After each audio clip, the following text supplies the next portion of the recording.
आपलं साऱ्यांचं मनापासून स्वागत करतो। काल संध्याकाळी तातडीनं आपल्याला आजच्या या पत्रकार परिषदेचा निरोप दिला आणि आपण सारेजण या ठिकाणी आलात त्याबद्दल आपण साऱ्यांचं मनापासून सुरुवातीला स्वागत करतो। आज आपल्याला जे या ठिकाणी आमंत्रित केलेलं आहे ते 8 जुलै रोजी माझे वडील शेतकरी कामगार पक्षाचे ज्येष्ठ नेते आणि रयत शिक्षण संस्थेचे माजी उपाध्यक्ष दत्तूशेठ पाटील यांचा 8 जुलै हा जयंतीचा दिन आणि त्या दिवशी त्यांचं एक अतिशय चांगलं स्मारक आणि पूर्णाकृती पुतळा आपण या विद्यालयाच्या प्रांगणामध्ये उजव्या बाजूला तयार केलेला आहे।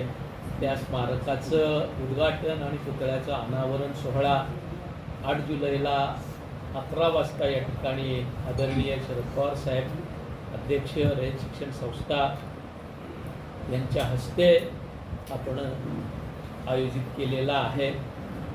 या कार्यक्रमाला अध्यक्ष म्हणून शेतकरी कामगार पक्षाचे सरचिटणीस भाई जयंत पाटील हे उपस्थित राहणार आहेत आणि कार्यक्रमाला प्रमुख पाहुणे म्हणून रयत शिक्षण संस्थेचे चेअरमन माननीय चंद्रकांत दळवी साहेब, आमदार डॉक्टर बाबासाहेब देशमुख, रयत शिक्षण संस्थेचे व्हाईस चेअरमन ॲडव्होकेट भगीरथ काका शिंदे, संघटक अनिल पाटील साहेब, संस्थेचे सचिव विकास देशमुख हे उपस्थित राहणार आहेत।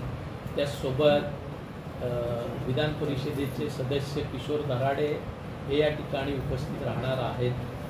माजी विधान परिषद सदस्य श्रीकांत देशपांडे, माजी विधान परिषद सदस्य दत्तात्रय सावंत हे या कार्यक्रमासाठी पाहुणे म्हणून उपस्थित राहणार आहेत। या कार्यक्रमाच्या संदर्भात आपल्याला माहिती द्यावी आणि आपल्या प्रतिष्ठित प्रसार माध्यमातून आमच्या ह्या कार्यक्रमाला आपण प्रसिद्धी देऊन सहकार्य करावं अशी विनंती करायला या ठिकाणी आपल्याला बोलावलेलं आहे।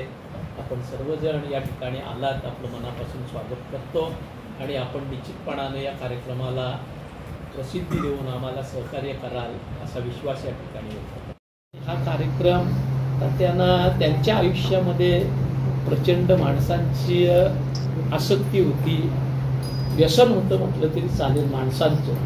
त्याच पद्धतीनं या कार्यक्रमाला आम्ही प्रयत्न करतोय की मर्यादित जागा आमच्या जवळ आहे त्या पद्धतीनं आमंत्रण करावं, पण हा कार्यक्रम अतिशय भरगच्च आणि व्यवस्थितरित्या पार पडेल हा विश्वास। ही कामं चांगली व्हावी। अगदी जीर्णावस्थेतून आज पनवेलचं संपूर्ण बघितलं तर एखाद्या म्हणजे वारेमाप पैसे घालणाऱ्या खाजगी संस्थांचे जसे कॅम्पस असतात त्यालाही लाजवील असं ते संकुल आहे आणि ते सामाजिक बांधिलकी जपत कोणत्याही प्रकारच्या वधार फी न घेता अगदी अल्प फीमध्ये बहुजन समाजाच्या विद्यार्थ्यांना शिक्षण देत आम्ही उभारलेलं आहे। तेही काम अतिशय चांगल्या पद्धतीनं झालं। तो शताब्दीचा सोहळा या स्कूलच्या पवार साहेबांच्या साक्षीनं आम्ही साकारला। मनोहर जोशी सर त्या कार्यक्रमाचे माझे विद्यार्थी म्हणून अध्यक्ष होते। एक ऋणानुबंध पवार साहेबांच्या आणि आमच्या आहेत, आम्ही ते जतन करण्याचा प्रयत्न करतो। नाही काही त्यांची कामाची पद्धती चुकली असेल, पण माझा व्यक्तिगतरित्या ह्या गोष्टींना विरोध आहे। कुठलीही गोष्ट जी करायची ती अधिकृतरित्या साऱ्या गोष्टी पार पाडूनच करावी असं माझं स्वतःचं वैयक्तिक म्हणणं असतं। मी सांगितलं होतं तुम्ही हे काम करायचा प्रयत्न करू नका, तुमचे मतभेद होतील हे होतील, त्याच्यापेक्षा उद्या सनदशीर मार्गानं जाऊन स्थानिक स्वराज्य संस्थेचा ठराव असेल किंवा अन्य गोष्टी करूनच ते केलं जावं अशी माझी स्वतःची व्यक्तिगत धारणा आहे। मिळालेल्या लाभाचे नेतृत्व असल्यामुळे दिबा पाटलांच्या बाबतीत काही अंशानं माहिती तरुण पिढीला आहे, पण बाकी फारशी माहिती असताना दिसत नाही। त्याच्यामुळे हा निर्णय घेतला गेला आणि त्याची अंमलबजावणी करत असताना आपल्याच परिसरातील शिल्पकार, प्रख्यात शिल्पकार, कीर्तनकार रजनी बुवा, अरुण बुवा कारेकर यांच्याशी आम्ही मंडळींनी चर्चा केली। त्यांनी काही संकल्पना आमच्या समोर ठेवल्या आणि त्यांच्याच माध्यमातून या ठिकाणी स्मारक आपण प्रत्यक्षात उतरवलं. अमित पाटील नावाचा आपला स्थानिकच आर्किटेक्ट आहे, त्यानं या स्मारकाची रूपरेषा केली आणि अरुणबुवा कारेकर यांनी पुतळा आणि आतलं कन्सेप्ट सगळं केलं. एक अतिशय चांगल्या पद्धतीनं हे स्मारक साकारलेलं आहे. पत्रकार परिषदेनंतर आपण एक नजर त्या कॅम्पसवर मारावी अशी आपल्याला विनंती आहे. जे एकंदरच आपण बघितलं तर ह्याच्यामध्ये केवळ दत्तूशेठ पाटील म्हणजे तात्यांचं स्मारक किंवा पुतळा अशी संकल्पना नसून त्याच्यामध्ये तात्यांचा जो जीवनपट आहे तो संक्षिप्तपणानं जनतेसमोर कसा येईल हा प्रयत्न केलेला आहे. अर्थात तात्यांचं जीवन आलं की या परिसरातली त्या काळातली सारी राजकीय, सामाजिक, शैक्षणिक चळवळ आपोआपच त्याच्यामध्ये उतरते. तात्यांचं आपण जर बघितलं तर ठळक जरी सांगायचं झालं तरी संयुक्त महाराष्ट्राच्या चळवळीमध्ये अतिशय चांगलं योगदान आहे. त्या चळवळीच्या दरम्यान कर्नाटकातल्या बेल्लारी जेलमध्ये तात्या 11 महिने होते. आणीबाणीच्या वेळेस त्या संघर्षामध्ये तात्या आघाडीवर होते. विसापूरच्या जेलमध्ये तात्या त्यावेळेस 1 वर्षभर होते. ज्या नव्या मुंबईच्या जडणघडणीसाठी शासनानं 95 गावातली पनवेल, मुरड आणि ठाणे जिल्ह्यातल्या बेलापूर तालुक्यातल्या जमिनी 95 गावच्या भूसंपादित केल्या. त्या सिडको विरुद्धच्या लढ्यामध्ये दिवा पाटील आणि तात्या यांचं अतिशय मोठं योगदान होतं. बेलापूर पट्ट्यातली मंडळी त्यावेळेस त्यांच्या सहकार्याला होती आणि एक ऐतिहासिक असा लढा तो होत गेला. टप्प्याटप्प्यानं 70 पासून सुरू झालेला हा लढा 81 मध्ये खऱ्या अर्थानं आकार घेत गेला.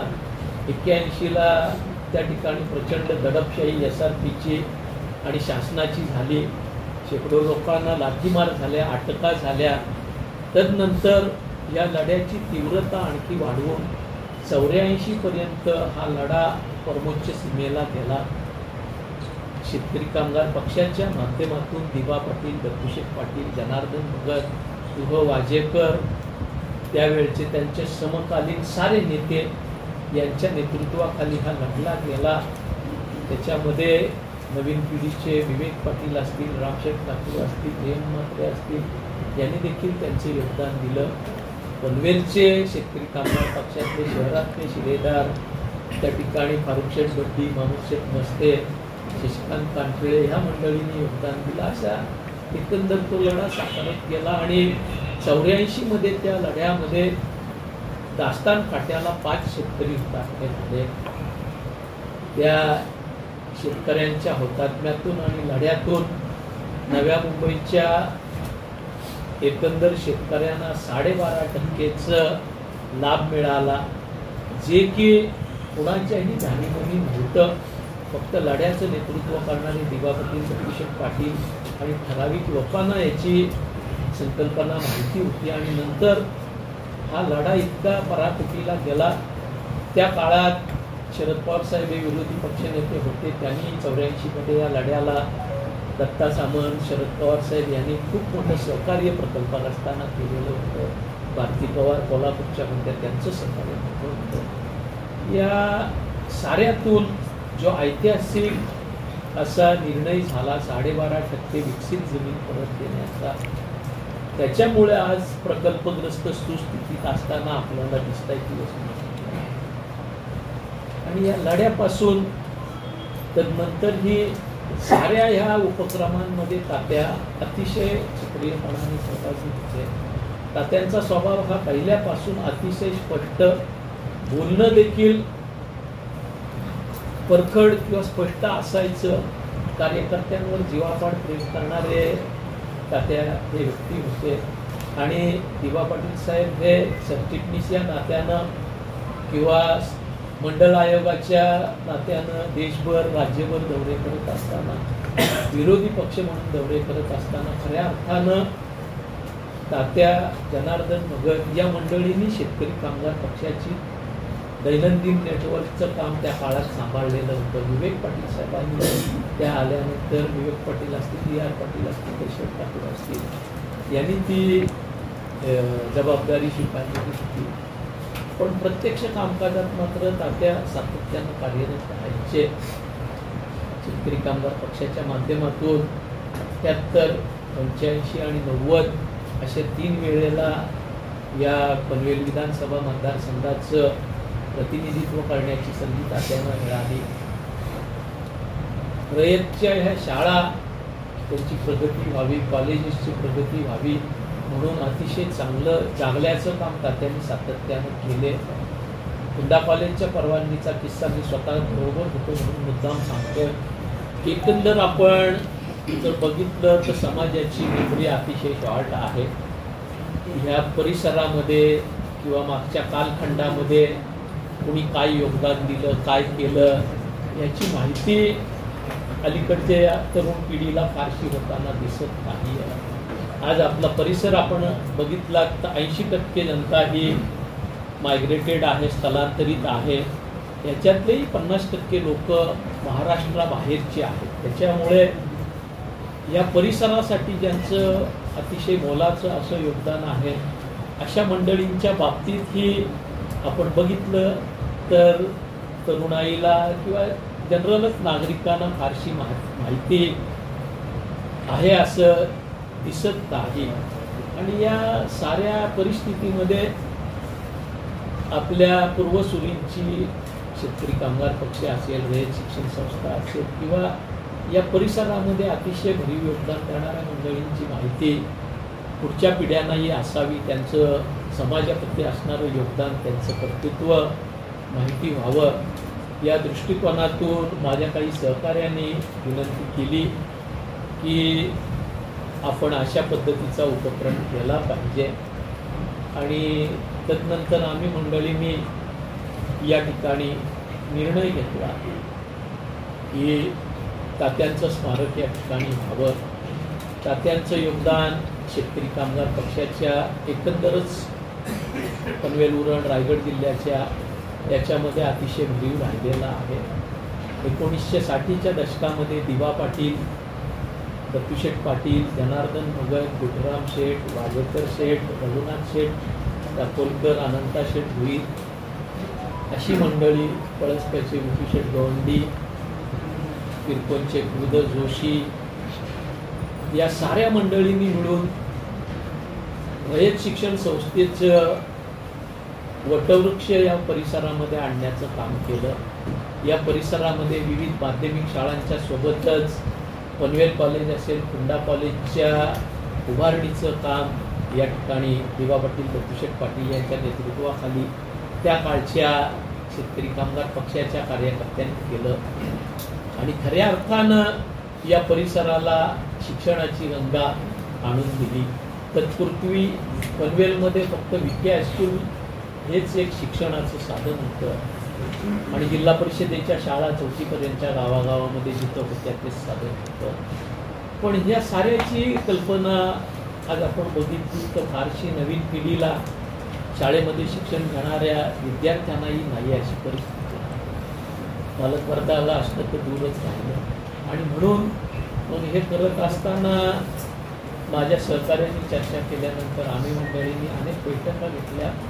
तदनंतर या ठिकाणी दत्तूशेठ पाटील स्मारक समितीची आम्ही स्थापना केली आणि त्याच्या माध्यमातून ह्या कामाला आम्ही पूर्तता दिली. ज्या गोष्टीची माहिती स्थानिक मंडळी जी आहेत त्या मुलांनाही, नवीन पिढीला नाही, ती माहिती जी बाहेरून आपल्याकडे आलेली आहे यांची संख्या 80% जाते. त्या मंडळीला असणं दुरापास्त आहे. म्हणून ज्याचं योगदान आहे त्याची माहिती असावी या उद्देशाने हे केलेलं आहे. जे पाटील, वायजे कडू, मडवी सर आणि त्या परिसरातले पदाधिकारी होते. कमल किशोर कदम त्यावेळेस पोलीसचे शिक्षण मंत्री होते. त्यांनी परवानगी दिल्यानंतर बाहेर आल्यानंतर मडवी सरांच्या लक्षात आलं की परवानगी फक्त आर्ट्स आणि कॉमर्सची दिलेली आहे. तात्यांना त्यांनी सांगितल्यानंतर आम्ही मंडळी तातडीनं लॉबीमधून पुन्हा त्यांच्या दालनाकडे गेलो. कमल किशोर कदम साहेब हे बाहेर जाण्यासाठी दरवाजात निघालेले होते. तात्यांनी त्यांना दरवाजामध्येच अडवले आणि त्या ठिकाणी सांगितलं कमलकिशोर कदम साहेब आपण परवानगी तर दिली, पण त्याच्यामध्ये कुठली ठेवली, सायन्सची परवानगी आपण दिली नाही. ते सांगत होते आपण करू म्हणून, पण तात्याने तिथं सांगितलं दरवाजामध्ये आडवं करून सायन्सची परवानगी द्यायची आणि बाहेर जायचं. त्यांनी देखील तात्यांचा आग्रह मानला आणि दरवाजामध्ये सायन्सचे महाविद्यालयाला परवानगी त्यांनी त्या ठिकाणी दिली. अशा पद्धतीची कामाची तात्यांची पद्धती होती. तात्यांनी कुटुंब प्रमुख या नात्यानं शेतकरी कामगार पक्षाचा डोलारा त्यावेळेस अतिशय चांगल्यापणानं सांभाळला. स्पष्टताही तात्यांच्या स्वभावाचा एक मोठा होता. दिवा पाटील साहेब असतील, दत्ता पाटील साहेब असतील, प्रभाकर पाटील असतील, यांची देखील एखादी गोष्ट पटली नाही तर त्यांना ती स्पष्टपणानं सांगून ती दुरुस्त करायला तात्या त्या ठिकाणी भाग पाडायचे, किंवा जर त्यांचं म्हणणं बरोबर असेल तर ते स्वीकारून तात्या जेवायचे. काम करत असताना जिल्हा परिषद, पंचायत समितीचे सभापती पद अशा विविध टप्प्याटप्प्यावर तात्या विधानसभेपर्यंत गेले. आणि एका क्षणी त्यांना जेव्हा जाणीव झाली की आपलं शरीर साथ देत नाही, त्यावेळेस विवेक पाटील साहेब यांना आपलं उत्तराधिकारी म्हणून विधानसभेमध्ये पाठवण्याचं मोठेपण दाखवत त्या ठिकाणी तात्यांनी सक्रिय राजकारणातून पदाच्या बाबतीत निवृत्ती घेतली. पण तात्या हे अगदी अंतिम श्वासाच्या 5-6 दिवस शेवटचे हॉस्पिटलला, पुणे हॉस्पिटलला 3 दिवस आणि बॉम्बे हॉस्पिटलला 3 दिवस असे 6 दिवस ॲडमिट होईपर्यंत सातत्यानं शेतकरी कामगार पक्षाच्या कार्यालयामध्ये बाहेरच्या बाजूला आमच्या एक केबिन होती. कामगार आघाडी आणि महिला आघाडीसाठी शेवटच्या कालखंडात त्यांना चालायला वगैरे अडचण होती, पण शेवटपर्यंत तात्या पक्ष कार्यालयात यायचे. आम्ही असेल, विवेक पाटील असतील, काशीनाथ पाटील असतील, आमच्या कामात कुठे चुकत असेल, कुठं आमच्याकडून काही उणंदुणं होत असेल तर कार्यकर्ते तात्यांपर्यंत त्या गोष्टी न्यायचे आणि आम्हाला बोलावून योग्य ती सुधारणा करायला तात्या तातडीनं त्या ठिकाणी भाग पाडायचे. म्हणजे अलीकडं आपण बघितलं की आज पक्षानं तिकीट दिलं पण मी पराभूत झालो, तर 4-4 वेळेला आमदारक्या भोगलेली मंडळी पक्ष सोडते.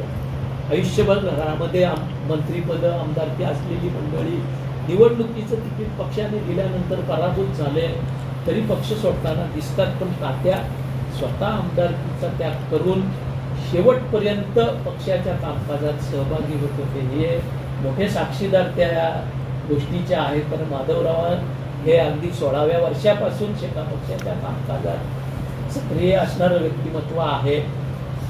ह्या पद्धतीचं काम करणारे आणि 60-65 वर्षाच्या राजकीय सामाजिक क्षेत्रातल्या कारकिर्दीमध्ये तात्यांच्याकडं कुणी वोट दाखवून काही आरोप करावा किंवा काही बोलावं अशी संधी विरोधकांनाही मिळाली नाही.